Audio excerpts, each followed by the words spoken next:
So before going forward to the topic of relations, so let us summarize what we have learned in Cartesian product of two sets.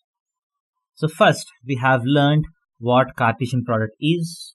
We have learned the concept of ordered pair, ordered triplet, ordered n-tuple, so on, in the topic of Cartesian product.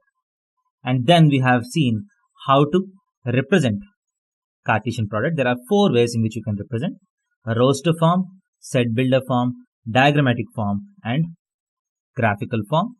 And third, we have seen the properties of Cartesian product. We have seen 5 important properties of Cartesian product, right?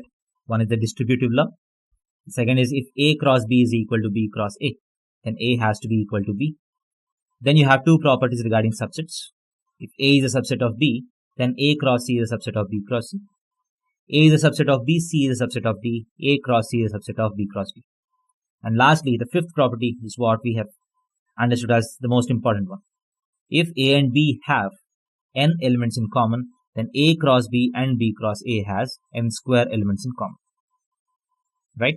So, Cartesian product, representation, P stands for properties, and F stands for, you can see, formulas. So, there is only one formula in this topic, which is n of A cross B is equal to n of A into n of B, right? So, whenever questions are asked on Cartesian product, you should remember that they might be asked from one of these 4 topics. So, once you can categorize which topic the question is from, which subtopic the question is from, you can very easily solve the question, right? So, the prop corresponding to this chapter is CRPF, Central Reserve Police Force. CRPF. If you remember this sketch word, you can remember the flow of topics in the topic of Cartesian product. So now let us go and solve some questions of basic types in this topic.